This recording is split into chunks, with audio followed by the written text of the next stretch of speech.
السلام علیکم، میں امید کرتی ہوں آپ سب خیریت سے ہوں گے اور خوش و خرم ہوں گی۔ میری اللہ سے دعا ہے کہ اللہ آپ کو خوش رکھے اور آپ کی تمام پریشانیوں کو دور کرے۔ آج بھی نئی کہانی کے ساتھ آپ کی خدمت میں حاضر ہوئی ہوں۔ چلتے ہیں کہانی کی طرف۔ کہانی کو آخر تک لازمی سنیے گا۔ کارٹر ایک ماہ سے کسی مکان کی تلاش میں تھا۔ اسی سلسلے میں آج اسے مسز وینڈی سے ملنا تھا۔ کارٹر ایک ہوٹل میں مینیجر تھا جو کہ اس کے گھر سے بہت دور تھا۔ ہوٹل دور ہونے کی وجہ سے اکثر پریشانی اٹھانی پڑتی تھی۔ اسی وجہ سے وہ آج گھر دیکھنے صبح اپنی کار میں مورسٹون جا رہا تھا۔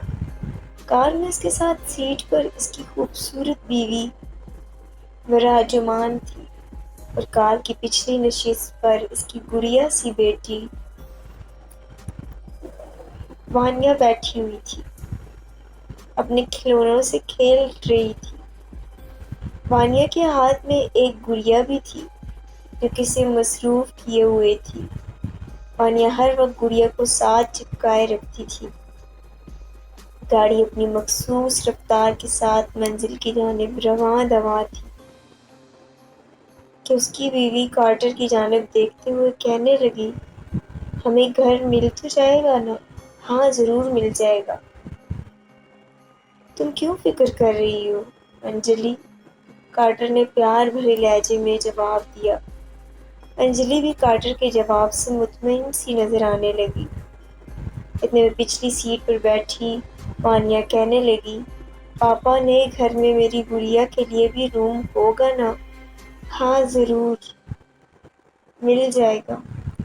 اس نے پیچھے دیکھ کے بغیر پیار سے وانیا کو کہا، ہاں آپ اور آپ کی گڑیا دونوں کے لیے ایک روم ہوگا جسے ہم مل کر سجائیں گے۔ وانیا خوش ہو گئی۔ تھوڑی دیر بعد ہی وہ مورسٹون پہنچ گئے۔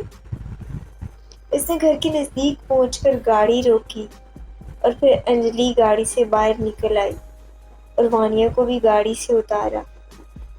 گڑیا ابھی بھی وانیا کے ہاتھ میں ہی تھی۔ اس نے انجلی کو آگے چلنے کا اشارہ کیا اور خود کار لاک کر کے گھر کی جانب چل پڑا۔ انجلی ادھر ادھر دیکھ رہی تھی۔ انجلی نے ایک بات نوٹ کی کہ اس گھر کے قریب کوئی بھی گھر نہیں تھا۔ وہ بھی انجلی کے نزدیک آ گیا اور وانیا کو گود میں اٹھا لیا، جو کہ انجلی کی انگلی پکڑے غور غور سے ساری چیزیں دیکھ رہی تھی۔ گھر کے باہر مسز وینڈی کھڑی تھی اور ان کے آنے کا انتظار کر رہی تھی۔ اس نے مسز وینڈی کو ہائے کہا، جبکہ انجلی نے مسز وینڈی سے ہاتھ ملایا۔ مسز وینڈی نے وانیا کو دیکھ کر کہا، آپ کی بیٹی بہت پیاری ہے۔ تو انجلی نے مسکرا کر شکریہ کہا۔ گھر باہر سے بہت خوبصورت دکھائی دے رہا تھا۔ وہ سب باہر کا دروازہ کھول کر اندر داخل ہوئے۔ لان کی کیاریوں میں مختلف قسم کے پھول لہلہا رہے تھے، جبکہ لان کے بیچ میں چھوٹا سا راستہ گھر تک جانے کا تھا۔ راستے کے دونوں طرف سبز گھاس اگی ہوئی تھی اور اس کو نفاست سے تراشا گیا تھا۔ دروازے کے قریب پہنچ کر مسز وینڈی نے ہاتھ میں پکڑی چابی سے دروازہ کھولا اور دروازے کے ایک جانب کھڑی ہو کر انجلی اور اس کو اندر جانے کا اشارہ کیا۔ وانیا بھی اب پاپا کی گود سے نیچے اتر چکی تھی اور گھر میں داخل ہو گئی تھی۔ گھر کے اندر بائیں جانب 2 بیڈ رومز تھے اور ساتھ ہی باتھ روم تھا۔ درمیان میں ٹی وی لاؤنج تھا جو کہ بہت بڑا تھا۔ دائیں جانب بھی ایک بیڈ روم تھا۔ تمام کمرے کشادہ تھے۔ دائیں کمرے کے ساتھ ہی تھوڑے فاصلے پر اوپری منزل پر جانے کے لیے سیڑھیاں بنی ہوئی تھیں۔ مسز وینڈی نے گھر دکھانے کے ساتھ ساتھ بتا رہی تھی کہ اس گھر کے مالک یہاں نہیں رہتے، بلکہ وہ چیری ہلز میں رہتے ہیں۔ کئی عرصے سے یہ گھر خالی پڑا ہے، جبکہ اس سے بہت پہلے فیملیز آئیں اور تھوڑے عرصے بعد ہی وہ یہ گھر چھوڑ کر چلی گئی۔ انجلی وانیا کے ساتھ لاؤنج کے ساتھ بنے کچن کو دیکھ رہی تھی، اسی لیے مسز وینڈی کی باتیں نہ سن سکی، جبکہ کامران مسز وینڈی کی بات سن کر چونک گیا اور پوچھنے لگا، لوگ گھر کیوں چھوڑ جاتے ہیں؟ مسز وینڈی کامران کو بتانے لگی، یہاں پر بہت سالوں پہلے ایک فیملی پراسرار طور پر مر گئی تھی جو کہ پاکستان سے تعلق رکھتی تھی۔ ان کے مرنے کی وجہ کبھی بھی سامنے نہیں آئی، بس اس کے بعد جو بھی آیا کچھ عرصے گزارنے کے بعد پیچھے مڑ کر نہیں دیکھا۔ کامران مسز وینڈی کی باتیں غور سے سن رہا تھا کہ اس نے دیکھا انجلی اور وانیا اسی جانب آ رہی ہیں، تو مسز وینڈی سے کہنے لگا، پلیز آپ اس بات کا انجلی کے سامنے ذکر مت کیجیے گا۔ مسز وینڈی نے اس بات میں سر ہلایا۔ اتنے میں انجلی وانیا سمیت دائیں جانب بنے کمرے میں پہنچ چکی تھی۔ انجلی کامران کو مخاطب کر کے بولی، کیوں نہ ہم اس کے اوپر کی منزل بھی دیکھ لیں؟ کامران انجلی کی بات سن کر مسز وینڈی سے کہنے لگا، آئے ہم اوپر کی منزل دیکھ کر آتے ہیں۔ پھر وہ تینوں سیڑھیوں کی جانب بڑھ گئے۔ وانیا گڑیا کے ساتھ کھیلنے لگی۔ اوپر والی منزل پر بھی 3 کمرے دائیں جانب تھے، جبکہ بائیں جانب ایک کمرہ تھا اور ساتھ ہی ایک اسٹور روم بھی تھا جس میں سامان رکھا تھا۔ مسز وینڈی کہنے لگی، یہ سب سامان بالکل صحیح ہے، آپ اسے استعمال کر سکتے ہیں۔ پھر وہ سب نیچے آ گئے۔ انہیں وہ گھر پسند آیا تھا اور گھر پہ جانے کی تیاری کرنے لگے۔ انجلی نے خوش ہو کر کہا، بہت اچھا گھر ہے۔ پھر انجلی اور وانیا دونوں گاڑی کی طرف بڑھ گئے اور کامران مسز وینڈی سے گھر کے معاملات طے کرنے لگا۔ اگلے ہی دن انجلی اور کامران اس گھر میں شفٹ ہو گئے۔ کامران نے 1 ہفتے کے لیے ہوٹل سے چھٹیاں لے رکھی تھیں۔ وہ اور انجلی صبح سے گھر کا سامان سیٹ کرنے میں لگے تھے۔ دوپہر ہو چکی تھی، 2 کمرے سیٹ ہو چکے تھے اور کچن بھی سیٹ ہو گیا۔ کامران تھک چکا تھا، وانیا کو لیے صوفے پر آ بیٹھا، جبکہ انجلی کھانا بنانے میں کچن میں چل دی۔ کھانا کھا کر تھوڑی دیر آرام کی غرض سے وہ لوگ لیٹ گئے۔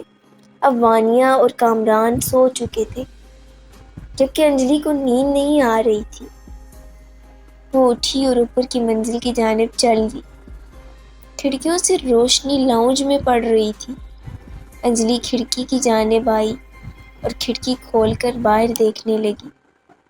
اچانک ہی اسے محسوس ہوا کہ جیسے اس کے پیچھے سے کوئی گزرا ہو۔ وہ فوراً پیچھے مڑی، لیکن پیچھے کوئی بھی نہیں تھا۔ دروازہ آدھا کھلا تھا۔ جب وہ یہاں آئی تھی تو وہ تمام دروازے بند کر کے آئی تھی کہ وہ دروازے کی طرف بڑھنے لگی۔ ابھی وہ دروازے کے قریب ہی پہنچی تھی کہ وانیا کے رونے کی آواز نے اسے اپنی جانب متوجہ کر لیا اور وہ فوراً سیڑھیاں اترتی چلی گئی۔ وہ کمرے میں داخل ہوئی تو دیکھا کہ وانیا تو سکون سے سو رہی ہے۔ وہ حیران تھی کیونکہ اس نے خود وانیا کے رونے کی آواز سنی تھی۔ بہرحال وہ سمجھ نہ سکی کہ یہ اس کا وہم تھا کہ سچ میں وانیا روئی تھی۔ وہ اپنے ذہن سے تمام خیالات جھٹک کر کچن کی جانب چل دی اور رات کے لیے کھانا تیار کرنے لگی۔ اس نے سینڈوچز بنائے، گوشت فرائی کیا، وانیا کے لیے نوڈلز بنائے۔ اتنے میں کامران اٹھ گیا اور کچن میں چلا آیا، جہاں انجلی برتن دھونے میں مصروف تھی۔ کامران کچن میں ہی رکھی کرسی پر بیٹھ گیا۔ اس کے دماغ میں ابھی بھی مسز وینڈی کی اس گھر کے متعلق کی گئی باتیں گردش کر رہی تھیں۔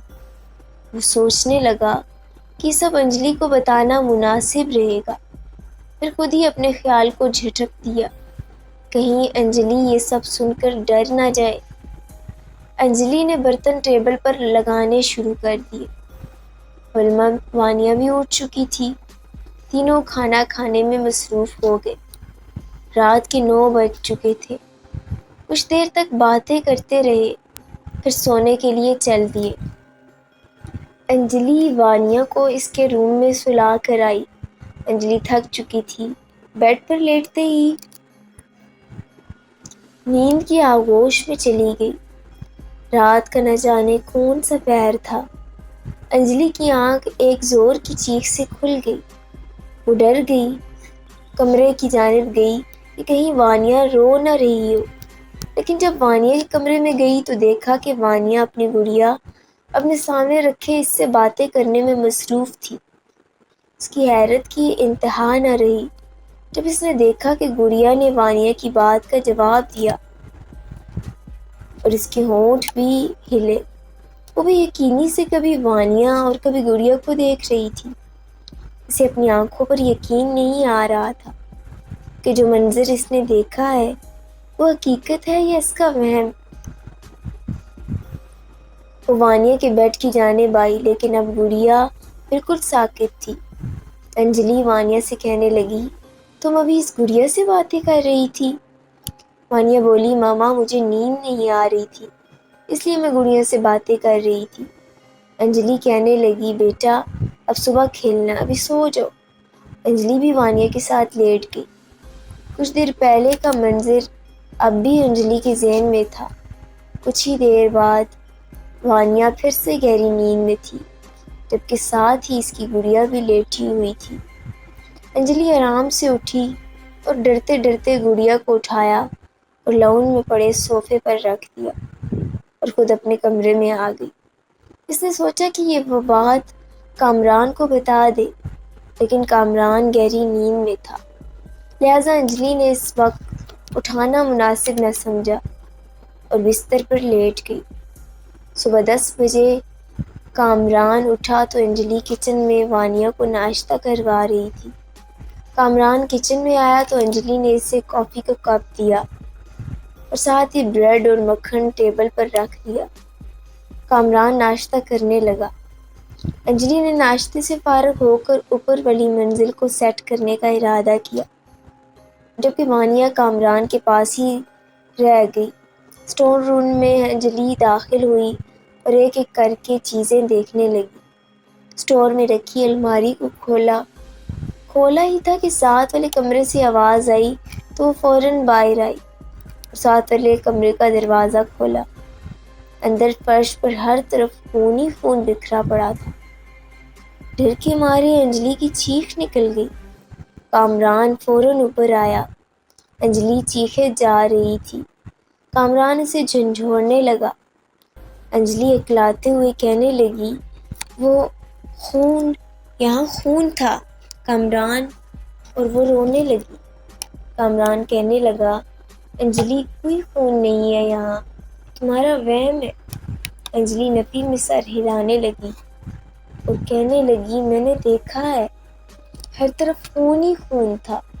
کامران کہنے لگا، تم کام کر کر کے تھک گئی ہو، چلو نیچے آؤ اور آرام کرو۔ کامران انجلی کو لیے مڑا ہی تھا، کمرے کا دروازہ زوردار آواز کے ساتھ خود ہی بند ہو گیا اور سامنے ایک گولا دکھائی دیا۔ انجلی ڈر گئی۔ وہ چیخنے لگی اور کہنے لگی، کامران یہاں کچھ ہے، ہم اس گھر میں نہیں رکیں گے۔ کامران خود بھی ڈر گیا تھا لیکن انجلی پر ظاہر نہیں ہونے دیا اور فوراً انجلی کو لیے ہوئے نیچے آ گیا۔ نیچے لاؤنج میں وانیا اوندے منہ گری ہوئی تھی اور اس کے منہ سے خون نکل رہا تھا، ساتھ ہی وانیا گڑیا بھی پڑی ہوئی تھی۔ انجلی نے فوراً وانیا کو گود میں اٹھایا اور رونے لگی۔ کامران جلدی سے الماری سے فرسٹ ایڈ باکس لے آیا اور وانیا کے منہ کو صاف کرنے لگا۔ وانیا کو کچھ دیر بعد ہوش آ گیا لیکن وہ بہت ڈری ہوئی تھی۔ انجلی کے ساتھ چمٹ گئی۔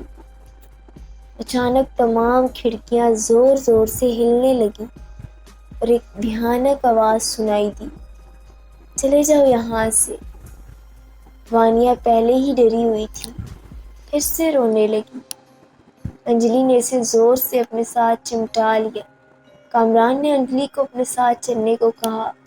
وہ وانیا کو گود میں لیے گھر سے باہر آ گئی۔ کامران نے گاڑی سٹارٹ کی تو انجلی بھی جلدی سے گاڑی میں بیٹھ نے گاڑی چرچ کی جانب موڑ دی۔ 20 منٹ کے بعد وہ چرچ میں فادر کے سامنے کھڑے تھے۔ کامران نے اپنے ساتھ پیش آنے والے تمام واقعات کا ذکر فادر سے کیا۔ فادر نے کہا، چلیں میں آپ کے گھر چلتا ہوں تاکہ گھر کا معائنہ کروں۔ کامران، انجلی، وانیا اور فادر ایک ہی گاڑی میں آ بیٹھے۔ گاڑی فوراً فراٹے بھرنے لگی۔ جلدی وہ اپنے گھر کے سامنے تھے۔ سب گھر میں داخل ہوئے۔ فادر نے کچھ دیر آنکھیں بند کی اور کچھ پڑھنے لگے۔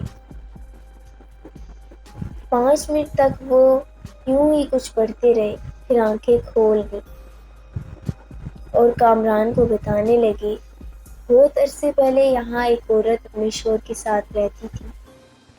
وہ کالا جادو کرتی تھی، لیکن یہ بات اس کے شوہر کو معلوم نہ تھی۔ اس کا شوہر اکثر کام کے سلسلے میں باہر ہوتا تھا، تبھی وہ عمل کرتی تھی۔ ایک دن وہ عمل کر رہی تھی کہ اس سے منتر بھول گیا اور غلط منتر پڑھنے لگی۔ اس وجہ سے عمل الٹا ہو گیا اور شیطانی قوتوں نے اسے مار دیا اور گھر پر قابض ہو گئی۔ جب اس کا شوہر گھر لوٹا تو اسے بھی شیطانی قوتوں نے مار دیا۔ اس کی وجہ سے کوئی اس گھر میں زیادہ عرصہ نہیں رہتا۔ انسان کو اتنا ڈراتی ہیں کہ کوئی یہاں رہ ہی نہیں پاتا۔ تم لوگ بھی یہ گھر جلد سے جلد چھوڑ دو کیونکہ یہ شیطانی قوتیں بہت طاقتور ہیں۔ فادر نے انہیں بائبل دی اور روز اسے پڑھنے کا کہا تاکہ جب تک انہیں کوئی مکان نہیں مل جاتا شیطانی قوتوں سے بچتی رہیں۔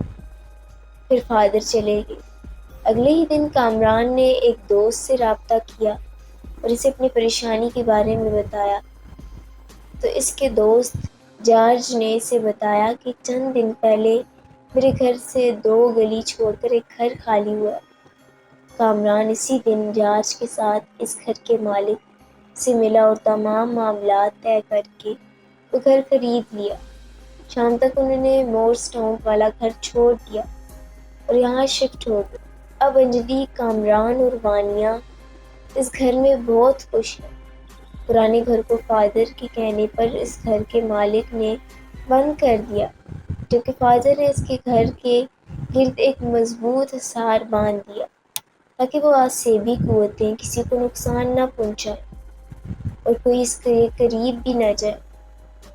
لیکن اب بھی جب انجلی اس گھر کے متعلق سوچتی ہے تو اس کے